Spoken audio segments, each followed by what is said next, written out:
have heard about Dripping Springs but want to know the good and the bad, the pretty and the ugly, this is going to be a great video for you to watch. Today, we are going to be talking about the pros and cons of living in Dripping Springs, Texas. So stay tuned and we'll jump right into it.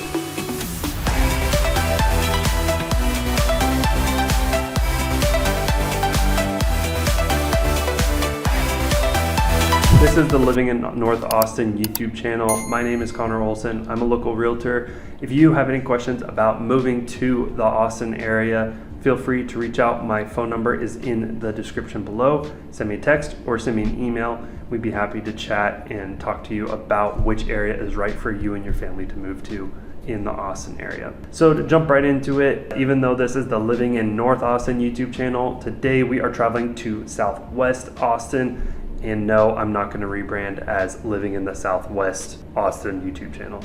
So today we're talking about Dripping Springs. Dripping Springs is located southwest of Austin. It is a small suburb that has seen a ton of growth over the past few years. 20 years ago, Dripping Springs had a population of 1,500. 10 years ago, it was around 2,200. And today it is up to 7,500 people. So Dripping Springs has expanded a lot over the past 20 years. Now the numbers don't compare to some of the bigger suburbs like Round Rock, Georgetown, Kyle, Cedar Park, but they've definitely seen a huge increase from just 1,500 all the way up to 7,500. It is located around 25 miles from the city of Austin. Now that is going to take about 30 minutes with no traffic, all the way up to maybe an hour 15 with traffic. One of the mottos of Dripping Springs is Gateway to the Hill Country. So really this on the southwest side is where you're going to start seeing a lot more natural hills coming through, a lot more water features, and it is really a beautiful part of the Central Texas area. So that is definitely pro number one, is going to be the scenic views, the water accessibility. A lot of those outdoor aspects that are kind of unique to Central Texas is going to be one of the major reasons why people want to live here. The second reason why a lot of people like Dripping Springs is going to be the school district. Dripping Springs ISD is rated as the #2 school district in the greater Austin area, and niche.com gives it an A+ rating. The great school district really attracts a lot of families looking to put their kids in the public school system, and is definitely a huge perk and one thing that really attracts a lot of people to move to Dripping Springs. The third pro is going to be the proximity to Austin. It is located just far enough where you're kind of out of the city, but also close enough where that commute might not be too bad. It depends, where you work, but if you work on the south side of Austin, living 20 miles south, 20 miles southwest really might not be that bad of a commute, depending on, when you take off for work every day.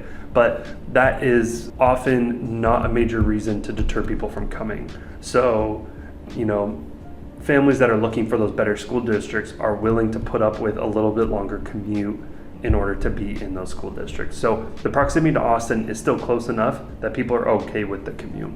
Pro number 4 is going to be the growing food and wine scene. So the Texas Hill Country is known for a lot of different things, but one of the main things is vineyards and wedding venues. And those seem to go hand in hand. I know a lot of people who are getting married at vineyards in the Texas Hill Country this summer.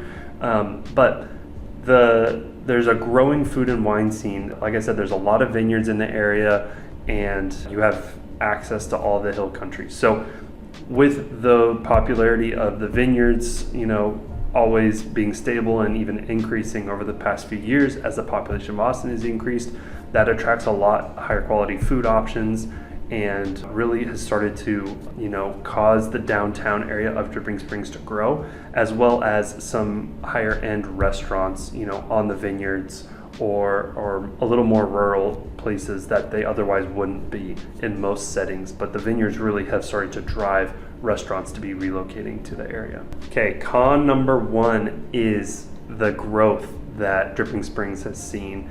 And this is going to be a con of basically everywhere in the Austin area. If you've watched any of my videos, this is a con that completely that shows up every single time. So just like the other suburbs, Dripping Springs has grown tremendously over the past 10, 20 years.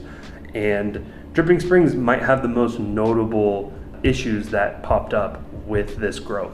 There was a period of time of about 2 years, I want to say it was between 2019 and 2021, where the city of Dripping Springs stopped giving out new building permits. There was so much of a strain on their water and sewage system that the city halted all projects that were planning on building, multifamily units or new construction for single family homes. So they had to take that time to reassess their infrastructure. They invested heavily in expanding those, and then ultimately they've started giving out those permits again. But it was kind of a way of, fixing their infrastructure, but also, trying to limit the growth that they're seeing in Dripping Springs. So now there are, new construction going in again. There are multifamily homes being built with apartments, but that was definitely an issue for them for quite a few years. The next con is going to be the high cost of living of Dripping Springs. So like I mentioned before, basically all of the pros lead into a more expensive place to live. You have a lot of scenery, you have some beautiful views, you have a great school district, and you have a city that has stunted the growth. All of those culminate into one thing, and that is higher demand and lower supply, which leads to higher prices. So the median sales price of a home in Dripping Springs right now is hovering around $700,000. That is one of the highest of any of the suburbs in the area.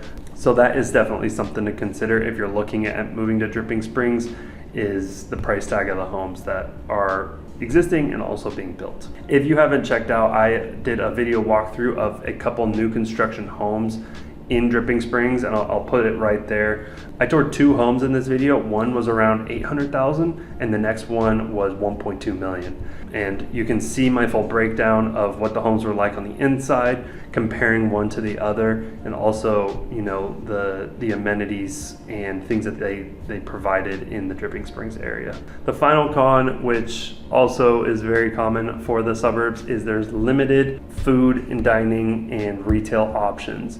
So just like with any small town, for a lot of things you're going to be having to go to a major city. The town has a population of 7,500 people, so it doesn't seem like it's quite big enough to get those big box places in there. And if you want the shopping experience of, say, like a Nordstrom's or a Dillard's or something, you're going to be having to travel to Austin or to Kyle, one of the bigger areas, the bigger shopping hubs of the area, to find those things. One personal con I'm going to add in, didn't make my list, but something that might bother me is the length of time it would take to get from Dripping Springs to the airport.